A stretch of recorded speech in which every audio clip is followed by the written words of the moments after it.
Una joven pareja desapareció inmediatamente después de su boda en 1985, como si simplemente se hubieran esfumado en su coche nuevo. Pero 12 años después, estudiantes universitarios que analizaban antiguas imágenes satelitales detectaron algo impactante en los Everglades, un descubrimiento que llevaría a los investigadores a una inquietante revelación que nadie previó. El sol de la mañana proyectaba largas sombras sobre el aparcamiento del Mercadona en Sanlúcar de Guadiana, Andalucía. Elena Carreño empujaba su carrito de la compra por la sección de frutas y verduras, seleccionando metódicamente tomates y examinando lechugas. A sus 56 años, había desarrollado una rutina que la ayudaba a llenar los vacíos de su vida, espacios que se habían abierto de par en par desde aquel día de verano de 1985, cuando desapareció su única hija. El estridente timbre de su celular, una posesión relativamente nueva en 1997, que había ganado en la lotería del supermercado, la sacó de sus pensamientos. Rebuscó en su bolso, casi tirando una bolsa de naranjas en el intento. «Hola, señora Carreño. Soy el detective Javier Prats, de la comisaría de Sanlúcar de Guadiana. Necesito saber dónde se encuentra». A Elena le dio un vuelco el corazón. En 12 años, había recibido innumerables llamadas sin resultado, pero algo en el tono del detective la hizo apretar el teléfono con más fuerza. «Estoy en el Mercadona, haciendo la compra». «¿Por qué?» «¿Qué ha pasado, señora Carreño?» «Necesitamos que vengas al Parque Nacional de Doñana. Acaba de salir a la luz algo relacionado con tu hija Marina y su marido Bruno», dijo.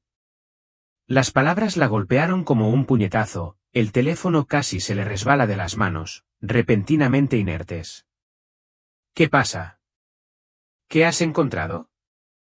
«Hemos recuperado el Ford Thunderbird amarillo de los Everglades. Te necesitamos para identificarlo. También contactamos a la familia Valverde. Nos vemos en el estacionamiento del parque, por el camino del Parque Central». «¿Qué es el auto después de tanto tiempo?»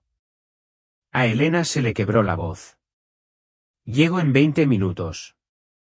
Sin pensarlo dos veces, abandonó su carrito medio lleno en medio del pasillo. Otros compradores la observaban mientras pasaba corriendo, pero Elena apenas se dio cuenta, su mente corría a toda velocidad mientras se dirigía a su viejo Honda Civic. El viaje de 20 minutos al Parque Nacional de Doñana se le hizo interminable y demasiado breve mientras recorría el camino del Parque Central. Los recuerdos la inundaron, recuerdos que tanto había intentado reconciliar durante años. La policía había concluido que Marina se había ido del pueblo voluntariamente con Bruno después de su boda. Era la única explicación razonable que podían ofrecer. Una madre de luto, nunca lo había creído. En realidad no. Su hija no la abandonaría, no después de todo lo que habían pasado juntas. Marina sabía lo que significaba ser criada por una madre soltera, conocía los sacrificios que Elena había hecho. Pero 12 años de silencio habían desgastado incluso su tenaz esperanza. Había empezado a hacer una frágil paz con la idea de que tal vez su hija había elegido una nueva vida en lugar de la anterior. Ahora, con este descubrimiento, esa pieza cuidadosamente construida se desmoronaba como arena mojada. La vista que la recibió en el parque la dejó sin aliento.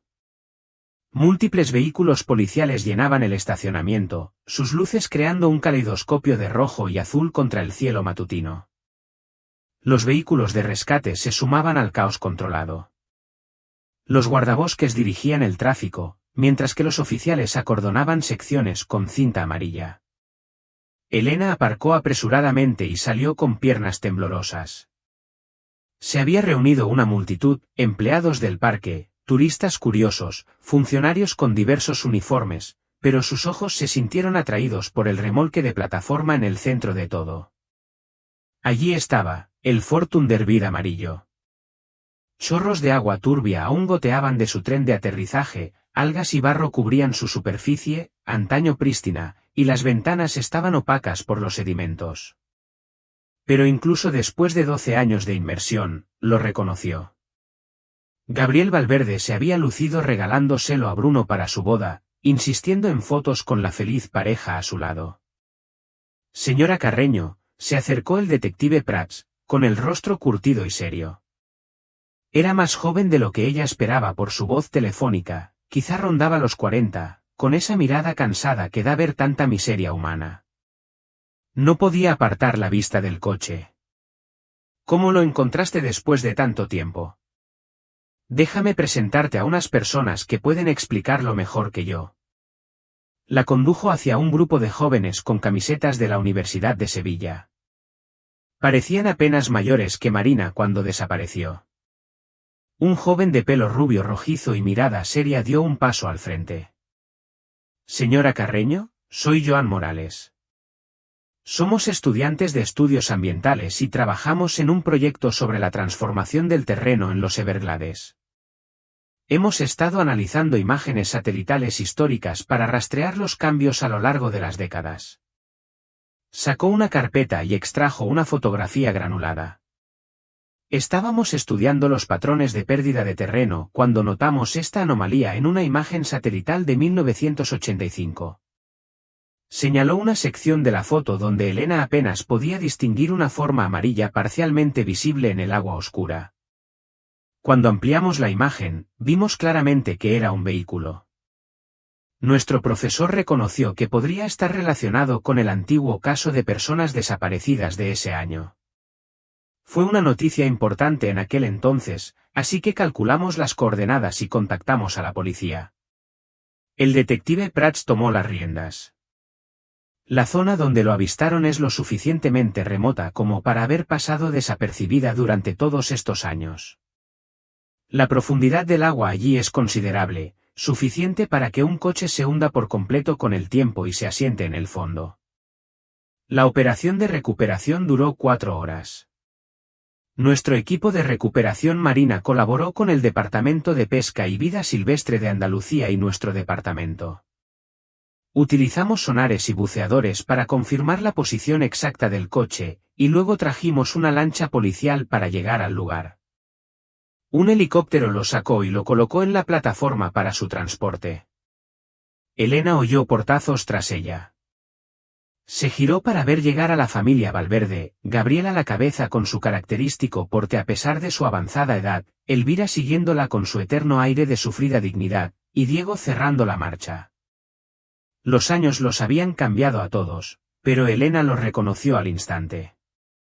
Una vieja ira la encendió en el pecho, recordaba demasiado bien su último encuentro, las acusaciones de Gabriel, su insistencia en que su hija de bajos recursos había llevado a su querido hijo por el mal camino, como si el amor se pudiera medir con las cuentas bancarias.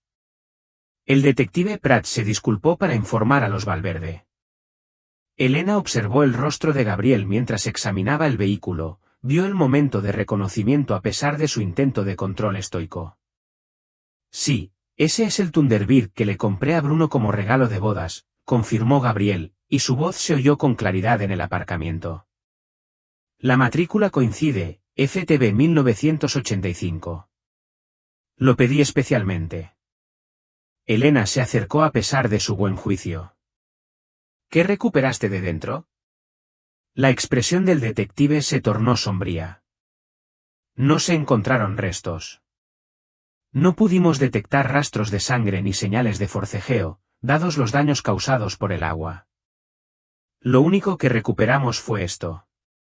Le hizo una señal a un agente, quien trajo una bolsa de evidencia que contenía un encendedor plateado. Gabriel rebuscó en su bolsillo y sacó un encendedor idéntico. Este es mío. Ese debe ser de Bruno. Los compramos juntos en aquella tienda de Miami, en la Navidad de 1984. La compostura que Elvira mantenía con tanto esmero se quebró un poco. Detective, ¿qué significa esto? Si no están en el coche, ¿dónde están? ¿Qué pasa ahora? Señora Valverde, no creo que su hijo y su nuera se deshagan deliberadamente de su vehículo en los Everglades, y menos aún de un regalo de bodas. Alguien les hizo esto en 1985 e intentó eliminar pruebas. Esto ya no es solo un caso de personas desaparecidas, es potencialmente una investigación criminal. ¿Criminal? Elvira se llevó la mano a la garganta. ¿Quieres decir que alguien podría haberlos matado? Estamos explorando todas las posibilidades, dijo Prats, pero quien hizo esto conocía bien la zona, sabía exactamente dónde estaban las aguas profundas y cómo acceder a este lugar remoto. Esto sugiere que se trata de alguien de la zona. La cara de Gabriel se sonrojó. Antes de malgastar el dinero de los contribuyentes en teorías descabelladas, envíen buzos de vuelta. Busquen cuerpos, podrían seguir bajo el agua. Nuestros equipos de buceo están realizando búsquedas en este momento, señor Valverde, le aseguró el detective Prats. Ampliaremos la cuadrícula si es necesario. Gabriel se giró bruscamente hacia Diego, bajando la voz, pero aún audible para quienes estaban cerca. Por eso es importante no casarse nunca en la desesperación. Las chicas pobres arruinarán tu nombre, o te destruirán, igual que le pasó a tu hermano. La sorpresa de Diego era evidente. ¿Sabes cuánto amaba Bruno a Marina? Ella nunca. Elena perdió el control. ¿Sigues intentando culpar a mi hija después de todos estos años? Gabriel se volvió hacia ella. Quizás tenía contactos, antiguos novios, pandilleros de su barrio, alguien que se puso celoso y decidió eliminar a mi hijo. ¿Pandilleros? La voz de Elena se alzó. Si mi hija solo quería su dinero, ella no habría desaparecido con tu hijo. Se habría quedado a recogerlo. Ni se te ocurra. Gabriel avanzó con agresividad. Tu hijo es quien la alejó de su promesa de pureza, acusó. Elena replicó, ella quería esperar hasta el matrimonio, pero él la convenció de lo contrario. Por eso tuvieron que casarse tan jóvenes, Marina solo tenía 24 años. La discusión se intensificó rápidamente, se alzaron las voces y llovieron las acusaciones. Otros visitantes se detuvieron a observar. Los agentes intervinieron, creando una barrera entre las familias en disputa. Ya basta, la voz autoritaria del detective Prats interrumpió el caos. Este comportamiento no ayuda a nadie. Ambos están de luto, ambos confundidos, lo entiendo, pero lanzar acusaciones no traerá respuestas. Alejó a Elena de la confrontación. Señora Carol, por favor, todos estamos muy emocionados. No deje que la provoque. Está pintando a mi hija como una especie de delincuente, dijo Elena, con la voz temblorosa por la rabia y las lágrimas contenidas. Mi niña, que cantaba en el coro de la iglesia y era voluntaria en el banco de alimentos. Lo sé, respondió el detective. Lo revisaremos todo en la comisaría. Por ahora, necesito que te vayas a casa y descanses. Te contactaré de inmediato si hay alguna novedad. ¿Puedes conducir tú mismo o prefieres que te acompañe un agente? Elena respiró hondo varias veces, intentando concentrarse. Puedo conducir, solo, necesito un momento. Caminó hacia su coche con piernas temblorosas, desplomándose en el asiento del conductor. A través del parabrisas, pudo ver a los Valverde todavía agrupados alrededor del remolque de plataforma. Gabriel gesticulaba desesperadamente mientras hablaba con los oficiales. Verlo, aún tan arrogante y seguro de su propia rectitud, le revolvió el estómago. Giró la llave de contacto y salió del estacionamiento, dejando atrás el circo, pero no podía olvidar la imagen de ese auto amarillo manchado de agua, ni las preguntas que suscitaba sobre lo que realmente sucedió en ese lejano día de verano. La casa de Elena se sentía insoportablemente silenciosa al cerrar la puerta tras ella. La adrenalina de la confrontación de la mañana se había disipado, dejándola vacía y temblorosa. Se quedó un momento en su pequeña sala, intentando procesar todo lo sucedido, el coche, los Everglades, las acusaciones de Gabriel. Casi sin pensarlo conscientemente, sus pies la llevaron por el estrecho pasillo hasta la habitación de Marina. No había entrado en ella en meses, casi todos los días no podía soportarlo. La puerta crujió al abrirla, y un olor a humedad asaltó de inmediato sus fosas nasales. 12 años de abandono habían pasado factura. Las partículas de polvo danzaban bajo la luz del sol de la tarde que se filtraba a través de las cortinas amarillentas. El alegre papel pintado floral que ella y Marina habían elegido juntas ahora estaba descolorido y desconchado en las esquinas. Todo seguía exactamente como Marina lo había dejado aquella mañana de junio de 1985, maquillaje esparcido sobre la cómoda, una novela romántica boca abajo sobre la mesita de noche, su vestido de verano favorito sobre la silla del escritorio. Pero el tiempo no había sido benévolo con estos tesoros abandonados. La ropa del armario abierto estaba manchada de moho, la tela degradada y descolorida. Los peluches de la cama estaban cubiertos de polvo, sus ojos de botón opacos. «¡Ay, mi niña!», susurró Elena con un nudo en la garganta. Abrió las ventanas de golpe, dejando que el aire fresco disipara el mal olor. Luego fue a buscar productos de limpieza y cajas de cartón al garaje. Si la policía reabriera la investigación, quizá necesitarían examinar las pertenencias de Marina. Quizás era hora de guardar por fin estos recuerdos físicos de su pérdida. Empezó por el armario, sacando cada prenda con cuidado. Le temblaban las manos al doblar el vestido de graduación de Marina, recordando lo orgullosa que se veía su hija al cruzar el escenario. Cada prenda le traía recuerdos, la blusa que Marina llevaba en su primera cita con Bruno, la falda que había ahorrado durante meses para comprarla. Al vaciar el estante superior, sus manos se toparon con objetos que no eran de Marina, un reloj de hombre, un jersey de la Universidad de Sevilla, talla grande, y un frasco de colonia. Cosas de Bruno. Elena apretó la mandíbula. Sabía que él se quedaba a dormir a veces a pesar de sus objeciones, había criado a Marina con valores sólidos, insistiendo en la pureza antes del matrimonio. Pero el amor joven tenía sus propias reglas, y Bruno Valverde había sido muy persuasivo, guapo, encantador, de familia adinerada. Había conquistado a Marina, y mira a dónde los había llevado. Elena trajo otra caja y empezó a empacar las pertenencias de Bruno por separado, unas camisas, unas cintas de casete, una raqueta de tenis y varios artículos de aseo. Etiquetó la caja claramente, artículos personales de Bruno Valverde. La limpieza tardó casi 3 horas. Al terminar, le dolía la espalda y tenía las manos enrojecidas de tanto fregar. Sin embargo, la habitación de Marina tenía mejor aspecto, seguía siendo un santuario para una hija desaparecida, pero estaba limpia. Las cajas estaban apiladas contra la pared, cada una cuidadosamente etiquetada y sellada.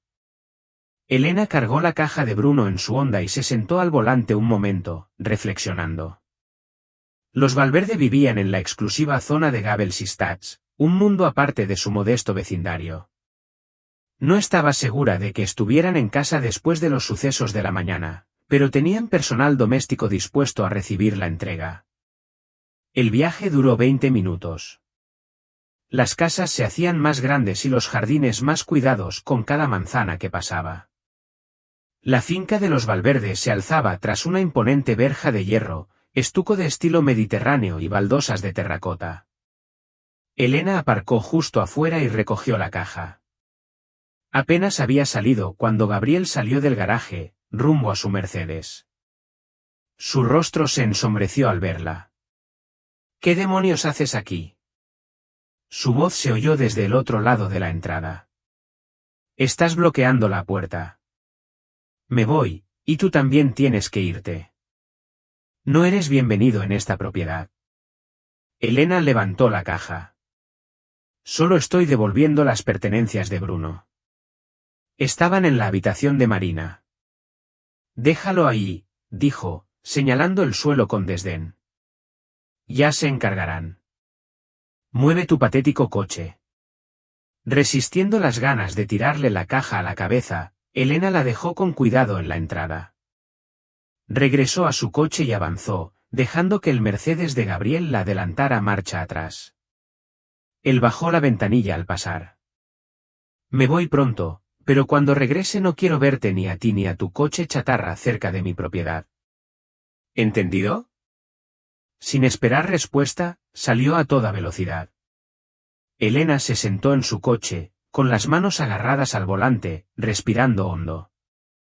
A través del parabrisas, vio la caja abandonada en la entrada impecable. Le molestaba dejar las cosas de Bruno como basura indeseada. Decidida rápidamente, volvió a salir y recogió la caja. Caminó hasta la puerta principal y tocó el timbre. Diego respondió sorprendido. «¿Señora Carol?» «Disculpe la molestia». Le ofreció la caja.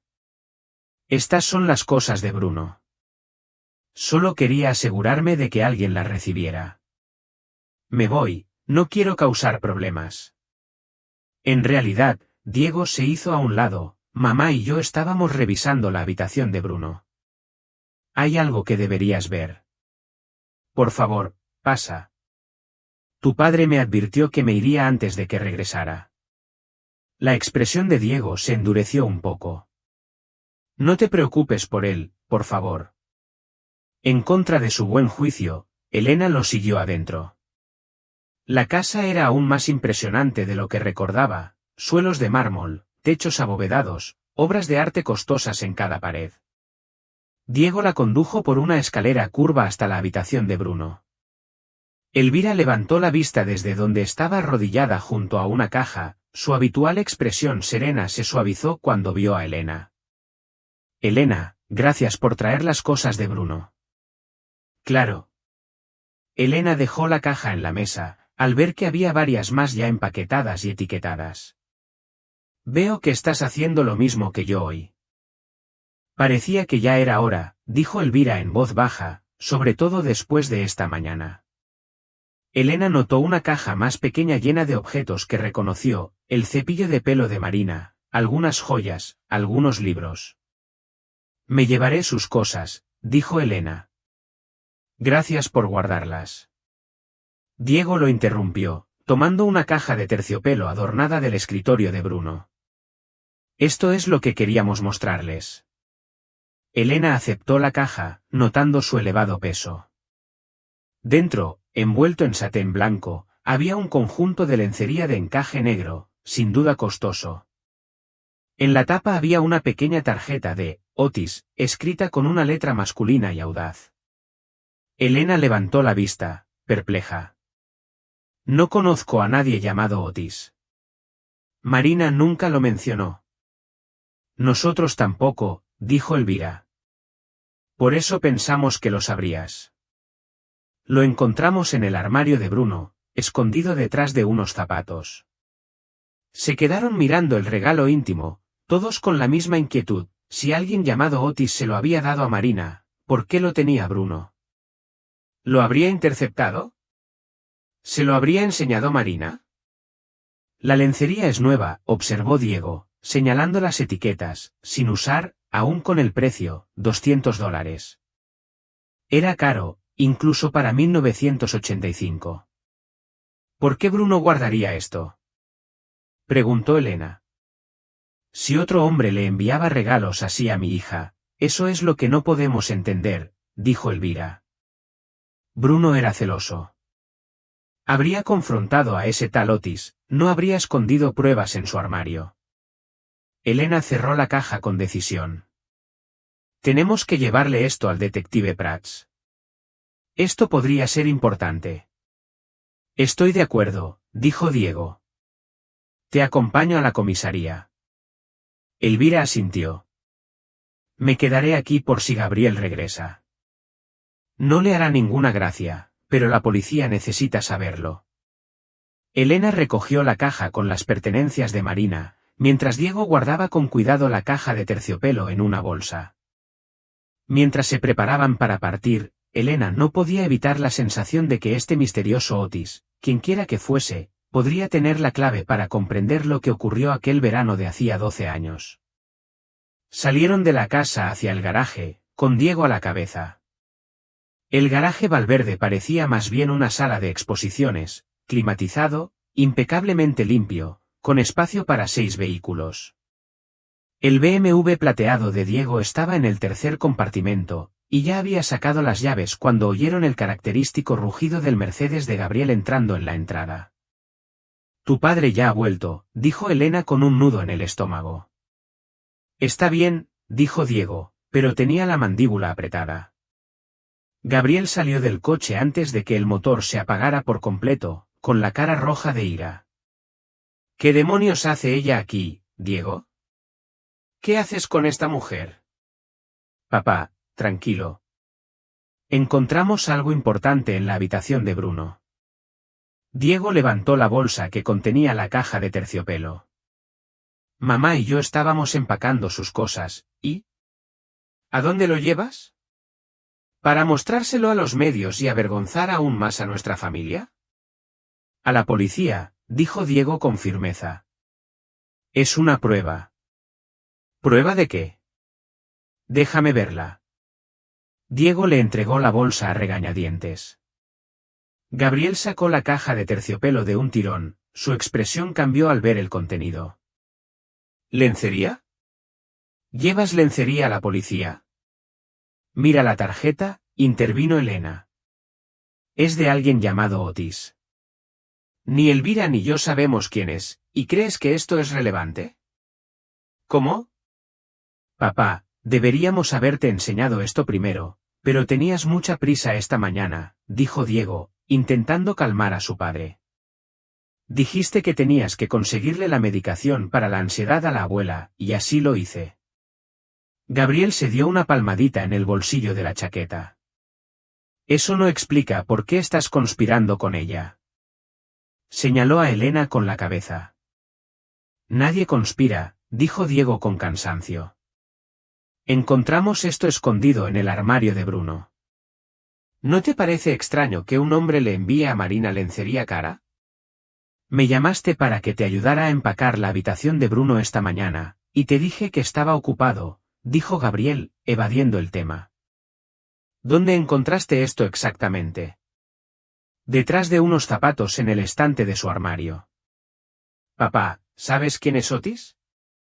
La vacilación de Gabriel fue breve, pero notoria. ¿Cómo voy a saber de todas las personas con las que se relacionó mi hijo? Quizás esa persona era uno de los exnovios de Marina, ¿quién sabe? Vamos a denunciarlo a la policía, dijo Diego con firmeza. Tienen que saberlo. Bien, pero voy contigo. Gabriel guardó las llaves del coche de Diego en el bolsillo. Y yo conduzco. Dame tus llaves, papá, tus llaves. Diego se los entregó a regañadientes. Gabriel se volvió hacia Elena.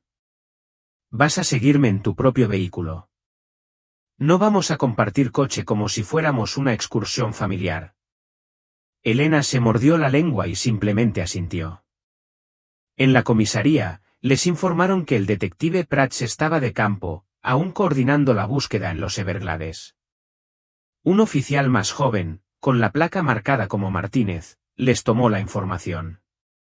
Registraremos esto como prueba inmediatamente, les aseguró el oficial Martínez, mientras manipulaba con cuidado la caja de terciopelo con las manos enguantadas.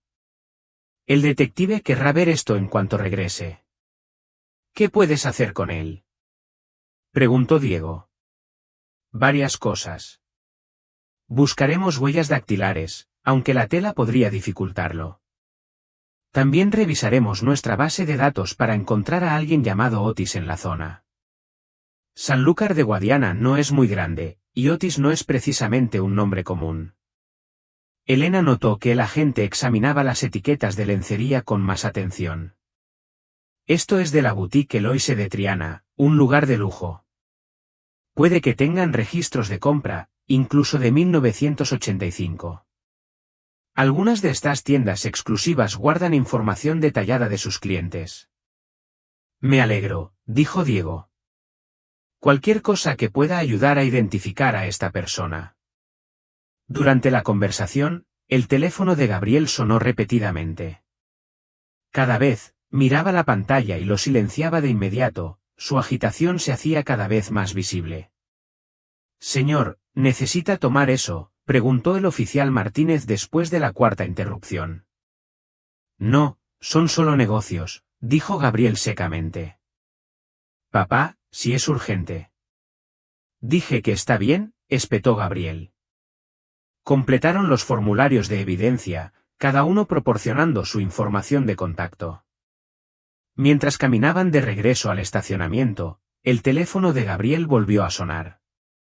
Por Dios, papá, contesta ya, dijo Diego, exasperado. ¿Es de la oficina? Gabriel se tambaleó al hablar. No, bueno, sí. Es complicado. Mira, tenemos que ir a casa. Tengo asuntos que atender en la oficina. Todavía tenemos que terminar de empacar la habitación de Bruno, le recordó Diego. Y la señora Carol tiene que recoger las pertenencias de Marina. Si puede seguirnos y traerlos, dijo Gabriel con impaciencia. ¿Irás conmigo? De hecho, papá, ya que tienes que ir a la oficina, ¿por qué no llevas mi coche? Iré con la señora Carol de vuelta a casa. Podemos terminar de empacar mientras te ocupas de tus asuntos. El teléfono de Gabriel volvió a sonar. Esta vez, Elena vislumbró la pantalla, ningún nombre, solo un número. Gabriel rechazó la llamada con visible frustración. Vale, da igual. Tengo que ocuparme de esto. Gabriel buscó a tientas las llaves de Diego en su bolsillo. Al sacarlas, otro llavero cayó al asfalto con un tintineo metálico. La mirada de Elena se fijó en el de inmediato, entre las llaves había una con una pequeña etiqueta que pudo distinguir, una O al principio. Pero antes de que pudiera leer más, Gabriel la agarró. Papá, ¿qué fue? Nada. Solo las llaves de los trasteros de la oficina. Gabriel se guardó el llavero rápidamente, demasiado rápido. Llevaré tu coche a la oficina. Ustedes dos hagan lo que tengan que hacer. Pero no tarden todo el día. Se dirigió al BMW de Diego sin decir una palabra más, dejando a Elena y Diego parados en el estacionamiento. Tu padre parece estresado, observó Elena con atención. Diego suspiró. Ha estado así desde que desapareció Bruno, se entrega al trabajo y les grita a todos. Mamá dice que así es como procesa el duelo. Se encogió de hombros. Volvemos. Lamento que tengas que conducir. No hay problema. Caminaron hacia su Honda, aunque ella seguía pensando en ese llavero. Lo habría imaginado o habría más letras después de la O. ¿Y por qué Gabriel reaccionó tan mal al dejarlo caer? Llegaron a la finca Valverde 20 minutos después.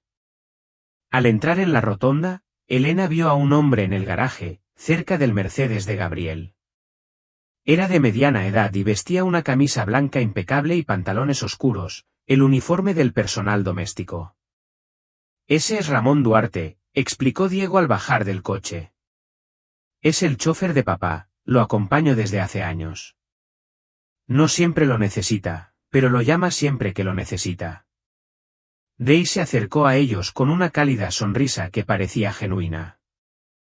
Tenía unos 50 años, cabello canoso y ojos bondadosos con arrugas en las comisuras. Señor Diego, me alegro de verlo.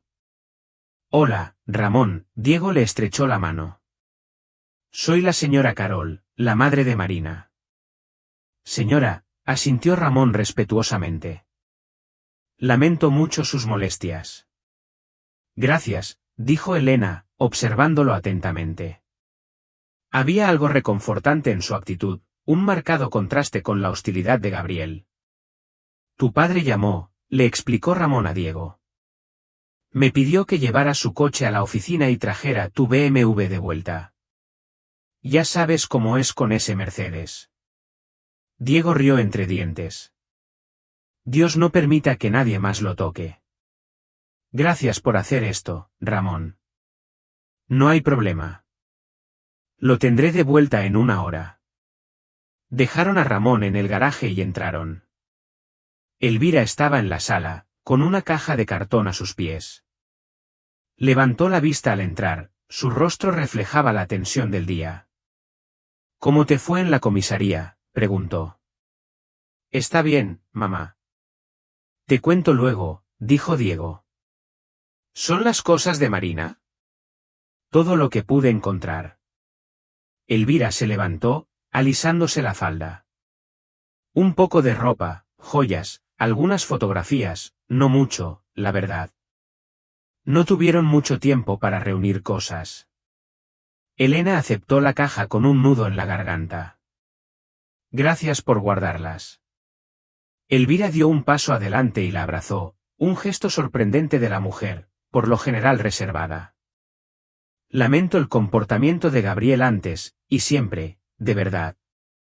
Ambas somos madres que perdimos a nuestros hijos. Deberíamos saber. Ella se apoyó mutuamente en lugar de. Se apartó, con los ojos brillantes. Espero que la policía encuentre respuestas pronto. Todos merecemos cerrar el capítulo. Gracias, Eleanor. Significa mucho para mí. Diego se ofreció a acompañarla, pero Elena se negó. Puedo arreglármelas. Deberías quedarte con tu madre. Llevó la caja por el vestíbulo de mármol hasta la puerta principal. El sol de la tarde era intenso y la hizo entrecerrar los ojos mientras caminaba hacia su coche. Apenas había abierto el maletero cuando oyó voces cerca de la puerta principal. Rey hablaba con alguien, un hombre más joven, de unos 30 y tantos años. Elena fingió acomodar la caja en su baúl mientras los observaba. El hombre más joven era corpulento, de cabello oscuro y gestos nerviosos. Cambiaba constantemente de postura, mirando a su alrededor como si le preocupara que lo vieran. Al subirse al asiento del conductor y empezar a dar marcha atrás, Elena vio mejor. El hombre llevaba un collar de cadena de oro con grandes letras colgantes. Incluso desde la distancia, distinguió una O prominente al principio. Se le aceleró el pulso, ¿era una S al final? Disminuyó la velocidad de la marcha atrás y ajustó el retrovisor. Rey también había visto el collar, lo vio extender la mano para cogerlo, moviendo los labios. El joven retrocedió, pero Rey agarró la cadena por la ventana entreabierta.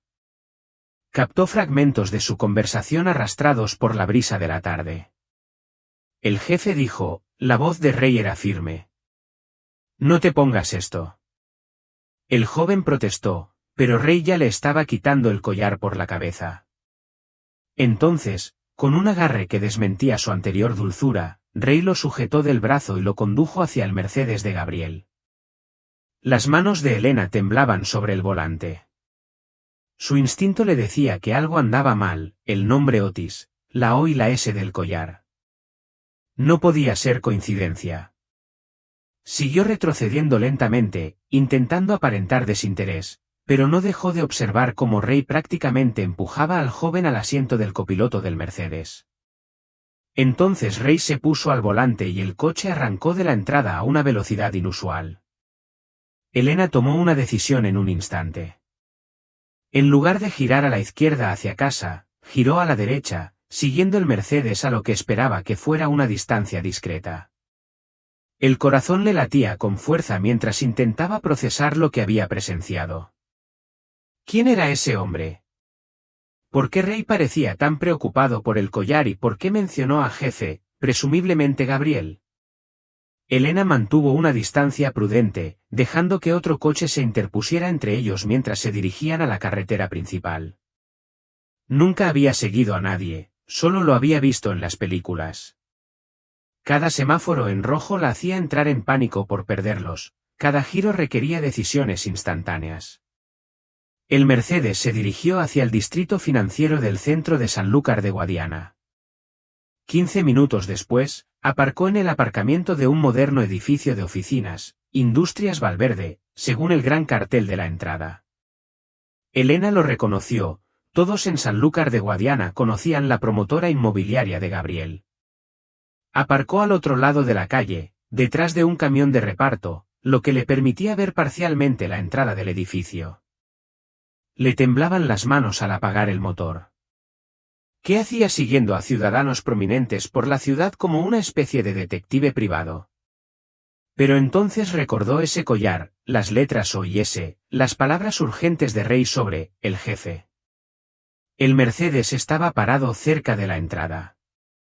En cuestión de minutos, Gabriel salió del edificio con paso decidido. Vestía la misma ropa de la mañana, pero parecía agitado y miraba constantemente su reloj. Ray se bajó del asiento del conductor al ver a Gabriel acercarse. Elena los observó intercambiar las llaves. Ray entregó las del Mercedes y aceptó las del BMW de Diego. Gabriel se sentó al volante de su querido Mercedes mientras Ray caminaba hacia el BMW estacionado en un lugar reservado. El joven, Otis, permaneció en el asiento del copiloto. Ambos coches salieron del aparcamiento. El BMW giró a la izquierda, presumiblemente de vuelta a la finca Valverde. El Mercedes giró a la derecha, rumbo al sur. Elena esperó un momento y luego la siguió. Salían del distrito comercial de Sanlúcar de Guadiana, atravesando barrios residenciales que se dispersaban con cada kilómetro. Pronto, estaban en la N 442, rumbo a la ciudad de Andalucía. La confusión de Elena crecía. ¿A dónde se dirigían? Entonces el Mercedes de Gabriel tomó el desvío habitual, la entrada al Parque Nacional de Doñana, la misma ruta que había recorrido esa mañana. Elena sintió una opresión en el pecho. ¿Por qué traería Gabriel a ese misterioso joven allí? Dejó que varios vehículos de visitantes se interpusieran entre ellos al entrar al parque. El sol de la tarde proyectaba largas sombras sobre las praderas de juncias. El tráfico turístico era más ligero que por la mañana, pero aún así proporcionaba refugio. El coche de Gabriel entró en el estacionamiento del centro de visitantes del condado de Ernest. Elena encontró un lugar detrás de una caravana grande, desde donde podía observar sin ser visible. Observó a Gabriel y al joven salir del vehículo y dirigirse a uno de los senderos señalizados. Elena esperó un minuto entero antes de seguirlos. Tomó un folleto del parque y lo mantuvo abierto. Era solo otra turista consultando un mapa. El sendero principal estaba tan concurrido que pudo mantener la distancia sin parecer sospechosa. Durante la primera media hora, siguieron el sendero turístico habitual. Elena fingía fotografiar aves y vegetación cada vez que miraban hacia atrás. El paisaje cambió gradualmente de humedales a un terreno más rocoso. Un cartel de madera indicaba que estaban entrando en la región de Lompinequi. La elevación aumentaba sutilmente, el suelo calizo se hacía más prominente y algunos pinos dispersos reemplazaban las juncales. Desde ciertos puntos estratégicos, Elena podía ver las vastas zonas pantanosas que se extendían hasta el horizonte. El contraste era impactante, crestas secas y rocosas que se alzaban como islas desde la pradera húmeda. Algunos turistas salpicaban el sendero, pero a medida que avanzaba la tarde, su número disminuyó. La inquietud de Elena se acentuaba a medida que avanzaban. Cuanto más aislado se sentía, más se le aceleraba el corazón. Entonces vio a Gabriel y a su compañero desviarse del sendero principal hacia un sendero sin señalizar. Seguirlos ahora significaba abandonar la seguridad de los espacios públicos, pero había llegado tan lejos. Esperó hasta que casi los perdió de vista y luego los siguió. El sendero no oficial era más accidentado, requiriendo una navegación cuidadosa sobre afloramientos de piedra caliza y a través de una densa vegetación. El sudor le corría por la espalda en el aire húmedo, los mosquitos zumbaban alrededor de su rostro. Tras otros 20 minutos de caminata difícil, oyó voces más adelante. Elena avanzó sigilosamente, usando una espesa mata de juncias y rocas calizas como protección. A través de la vegetación, pudo verlos en un pequeño claro en una cresta seca. Estaban completamente solos allí. Señala el lugar exacto, la voz de Gabriel se escuchó con claridad en el aire quieto. Marcó el número directo del detective Prats, rezando para que conectara. La llamada se realizó, aunque se oía estática en la línea. Detective, soy Elena Caro, dijo rápidamente, temerosa de perder la comunicación. Estoy en el Parque Nacional de Doñana, zona de Lompinequi. Seguí a Gabriel Valverde hasta aquí.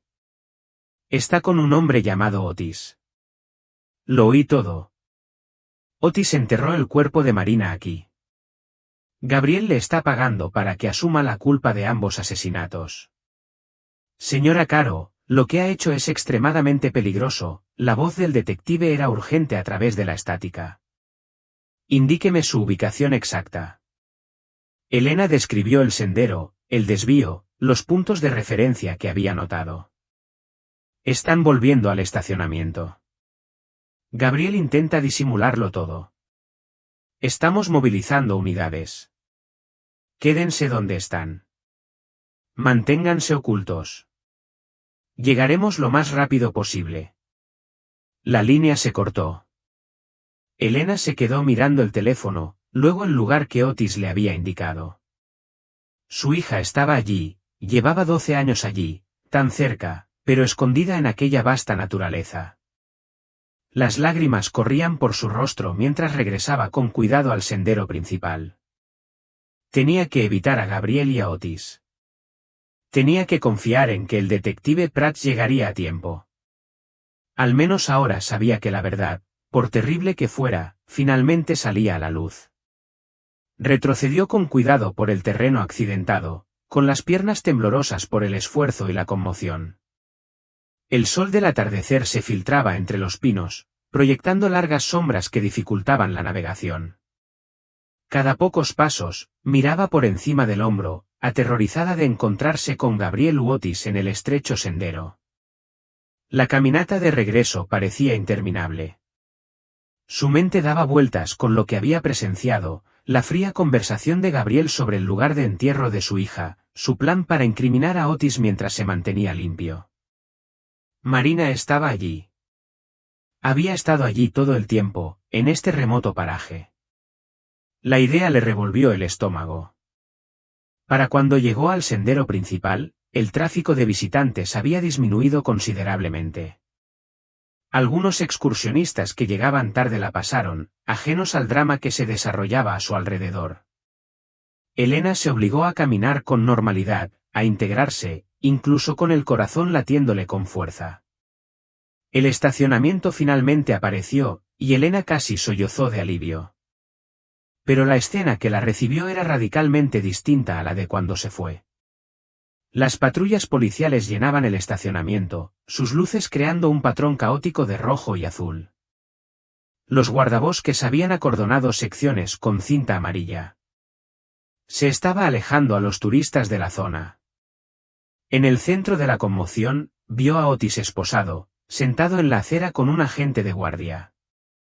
Gabriel estaba de pie cerca de su Mercedes, gesticulando desenfrenadamente mientras hablaba con el detective Prats y otros dos agentes. Incluso desde la distancia, Elena pudo ver que su rostro estaba enrojecido y que su habitual compostura se quebraba. Corrió hacia ellos. El detective Prats la vio acercarse y se dispuso a interceptarla, pero ella lo empujó. «Te está mintiendo», gritó, señalando a Gabriel. «Lo que sea que te esté diciendo es mentira». La mirada de Gabriel se fijó en ella, y su expresión pasó de la indignación a la furia. «Esta mujer me ha estado acosando. Me siguió desde mi casa. Exijo que la arresten por acoso». «Lo oí todo», continuó Elena, dirigiéndose al detective Prats. «En casa de los Valverde, vi a Ramón Duane con este hombre», señaló a Otis, y Ramón le quitó un collar. Dijo, el jefe no quería que lo usara. El collar tenía las letras O y S. «Está delirando. Afligido e inventando historias», balbuceó Gabriel. «Entonces los seguí hasta aquí», insistió Elena. Oí a Gabriel decirle a Otis que le mostrara exactamente dónde enterró a mi hija. Le oí ofrecerle a Otis $300.000 para que asumiera la culpa de ambos asesinatos, sin mencionar a Gabriel. La expresión del detective Prats se tornó cada vez más seria. Se giró hacia Gabriel. «Señor Valverde, estas acusaciones son graves. Acusaciones de una mujer que ha acosado a mi familia durante 12 años», replicó Gabriel. «Vine aquí a llorar a mi hijo en privado». «Este hombre», dijo, señalando a Otis con desdén, «es un guardaespaldas que me recomendó mi chofer. Ni siquiera sé su apellido». «Lo llamaba Otis», insistió Elena. «El mismo nombre que aparece en la tarjeta de lencería». Otis le enseñó dónde está enterrada Marina, en la zona de Lompineki, cerca del sendero. El detective Prats los observó a ambos y luego se volvió hacia Otis. Señor, ¿cómo se llama? Otis miró a Gabriel y a la policía, con la frente empapada de sudor a pesar del aire fresco de la tarde. Quiero un abogado. Es su derecho, dijo el detective Prats. Le hizo un gesto a su compañero, el detective Morgan. Lleven al señor Valverde y a la señora Caro a zonas separadas. Que nadie salga hasta que resolvamos esto. Se acercó a Otis. Esto es lo que va a pasar, nos va a mostrar lo que la señora Caro afirma que le mostró al señor Valverde. Si miente, la acusarán de presentar una denuncia falsa. Si dice la verdad. Dejó la insinuación en el aire. Dos agentes escoltaron a Otis hasta una patrulla, mientras otros recogían equipo de sus maleteros, palas, bolsas de pruebas, cámaras. Elena fue conducida a un banco cerca del centro de visitantes, con un agente de pie cerca. Gabriel fue llevado a otra zona, protestando a gritos por sus derechos y sus abogados. El peso era insoportable. Después de 30 minutos, oyó que llegaban más vehículos. El corazón le dio un vuelco al ver llegar el BMW de Diego. Elvira iba en el asiento del copiloto. Se acercaron apresuradamente, con la confusión reflejada en sus rostros. Elena, ¿qué pasa? Preguntó Diego. Recibimos una llamada diciendo que papá estaba aquí, dijo Elvira, mirando a Elena y a la gente. ¿Qué pasa? Elena respiró temblorosamente y les contó todo, seguir a Ramón y al joven, la conversación que oyó en el bosque, el plan de Gabriel de pagarle a Otis para que asumiera la culpa. Observó cómo sus rostros cambiaban de la confusión a la incredulidad y al horror. Es una locura, susurró Elvira, dejándose caer en el banco junto a Elena. Gabriel jamás podría haberlo hecho. La expresión de Diego era difícil de interpretar. Estaba de pie, con los brazos cruzados y la mandíbula apretada, mirando a su padre desde el otro lado del estacionamiento.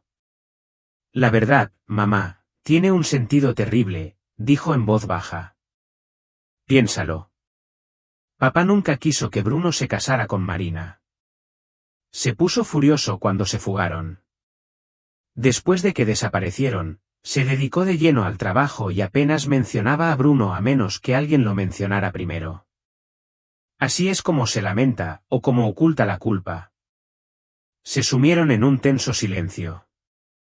La espera se alargó, 40 minutos, 50, una hora.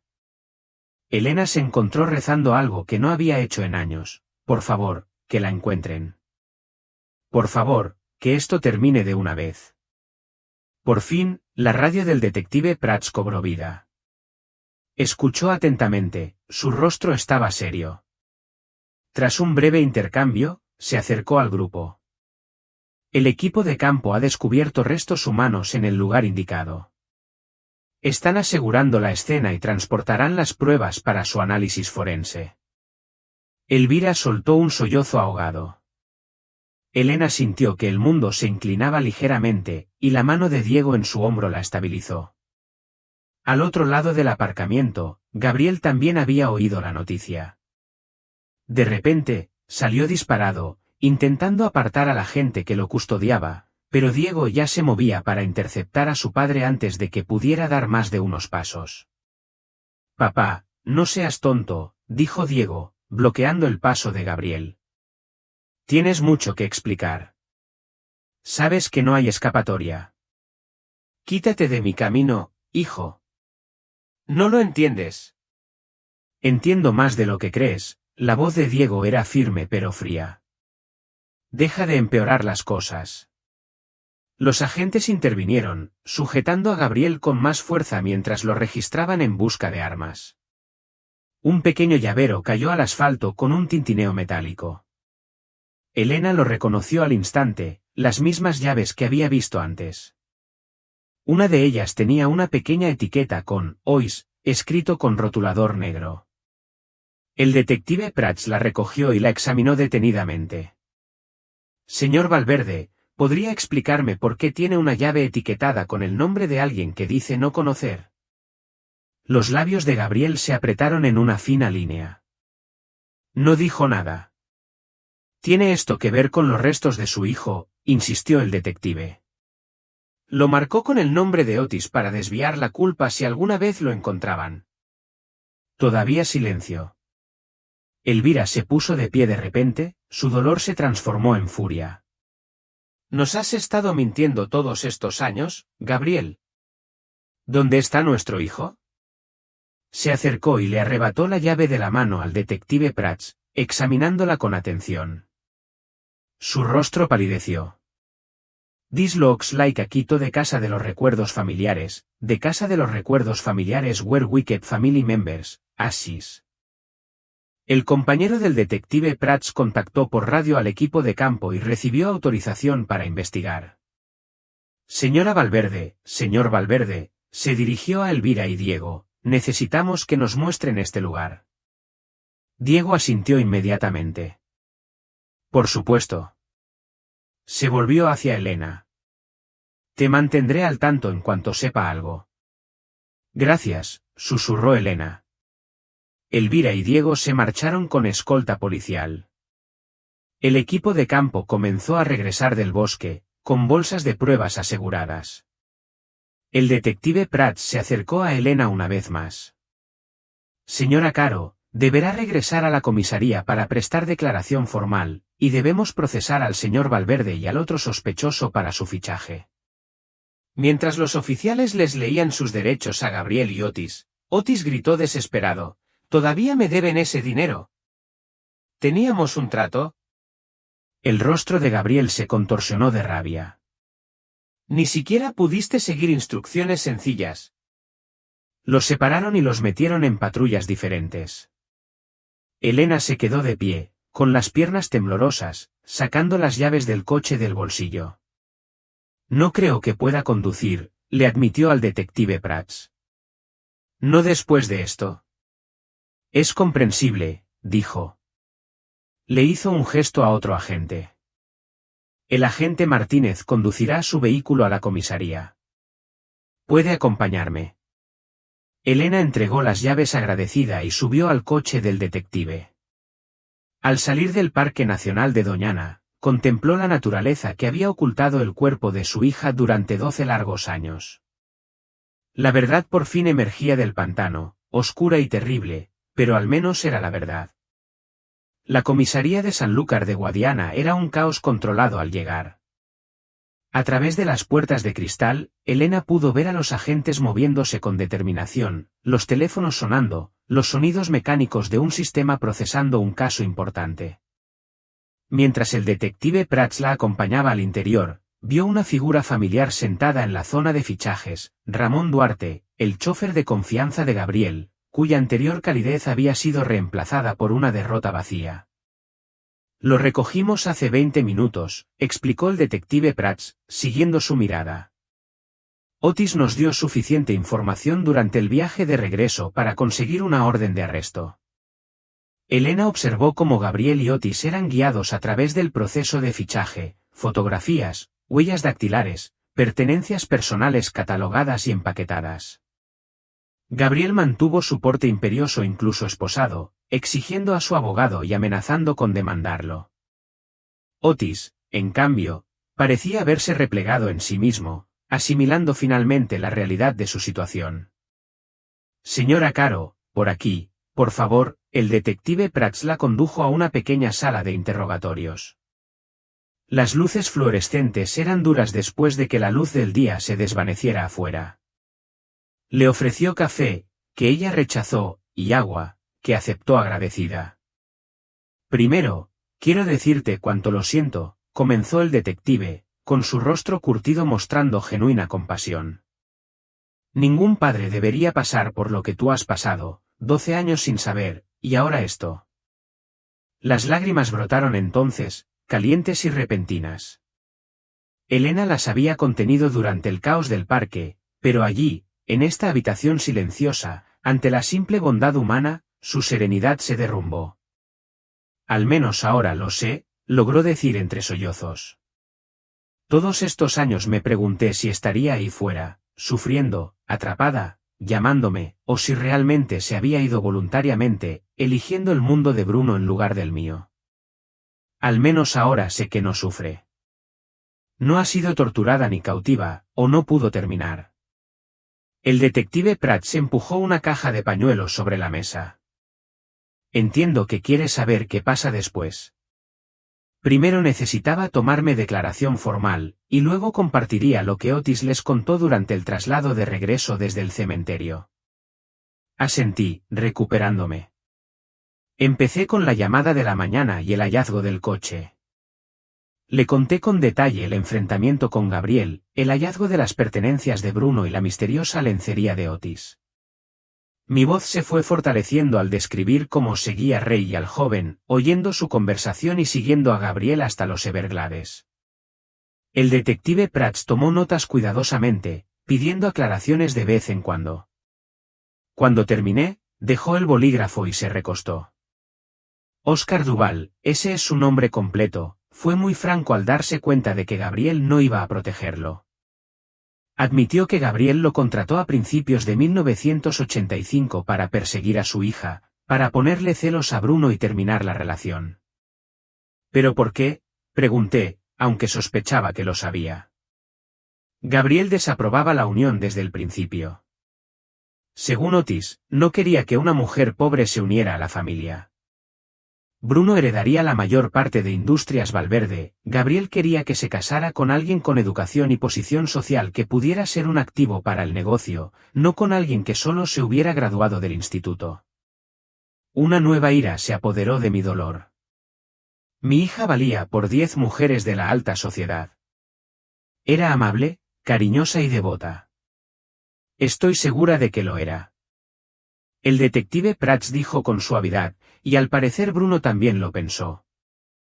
Otis dijo que intentó varias estrategias, presentarse donde Marina trabajaba, enviar regalos, intentar crear situaciones donde Bruno los viera juntos. Pero su relación era sólida, nada funcionó. Así que se fugaron, dije. Sí. Y ahí fue cuando el plan de Gabriel se volvió más oscuro. Les pagó a Otis y a su padre, Ray, para que acompañaran a la pareja en su luna de miel.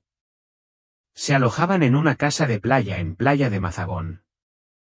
El plan era matar a Marina durante un robo simulado mientras Bruno no estaba, para que pareciera un robo fortuito. Apreté las manos en el regazo. Pero Bruno volvió. La expresión del detective se ensombreció. Otis admitió algo más, su padre, Ray, tenía intenciones hacia Marina. Lo que se suponía que sería un asesinato rápido se convirtió en algo peor. Ray la agredió después de su muerte. Bruno regresó temprano de su paseo vespertino por la playa y los encontró. La bilis me subió a la garganta, mi niña, violada incluso en la muerte. ¡Oh, Dios! Bruno luchó contra ellos, intentó pedir ayuda. No pretendían matarlo. Se suponía que el hijo de Gabriel sobreviviría para llorar a su esposa. Pero con Bruno como testigo, no tuvieron otra opción. Lo mataron también. Y Gabriel lo ocultó, dije. Tenía recursos, camiones privados para trasladar los cuerpos y las pruebas, un barco para arrojar el coche en los Everglades, donde creía que las corrientes lo arrastrarían al mar. La cabaña fue limpiada profesionalmente en cuestión de horas, ropa de cama nueva a juego con la vieja, sin rastro alguno. Cuando el dueño fue a ver cómo estaban después de que no se marcharan, parecía que simplemente se habían ido. No había cámaras de seguridad en 1985. Exactamente, dije aturdida. La policía investigó, pero sin cuerpos, sin pruebas de crimen, con el coche desaparecido, se asumió que se habían fugado juntos, quizá tuvieron un accidente en algún lugar remoto. Gabriel interpretó a la perfección el papel de padre afligido. Incineró a su propio hijo y escondió la urna con otro nombre. ¿Qué clase de monstruo?, susurré. Del tipo que valora el control y la reputación por encima de todo, respondió el detective Prats. al parecer. ¿Pero por qué Gabriel los conservaría a ambos si también mataron a su hijo? Pregunté. Otis dijo que amenazaron con ir a la policía si Gabriel alguna vez los atacaba. Era todo o nada, o se mantenían unidos o caían todos juntos. Un golpe en la puerta nos interrumpió. Un oficial se acercó. Detective, el equipo ha vuelto de la casa de los recuerdos familiares con la familia Valverde. Se giró hacia mí. Encontraron los restos de Bruno en una urna registrada a nombre de Óscar Duval, escondida en una sección separada del área principal de la familia Valverde. Necesito entrevistar a Diego y Elvira ahora, ¿le importaría esperar? Puede que haya novedades de los forenses, y estoy seguro de que la familia querrá hablar con usted. Asentí y me llevaron a una pequeña sala de espera, sillas de plástico, revistas viejas y un dispensador de agua en un rincón. A través de la puerta, vi a Elvira y Diego en la sala de espera principal. La compostura habitual de Elvira se había desmoronado por completo, parecía haber envejecido décadas en tan solo unas horas. Diego la sostuvo, con el rostro demacrado por la conmoción y el dolor. Me vieron y se acercaron. Elvira extendió la mano y me tomó las mías. Lo siento mucho, muchísimo, por todo lo que Gabriel le hizo a Marina, a Bruno, a ti. Esto nos pasó a todos, dije, apretándoles la mano. No es culpa suya, ustedes también son víctimas. Si lo hubiera sabido, si hubiera tenido alguna idea, la voz de Elvira se quebró. Mamá, no, dijo Diego en voz baja. Nadie hubiera imaginado que papá fuera capaz de esto. Apareció el detective Prats.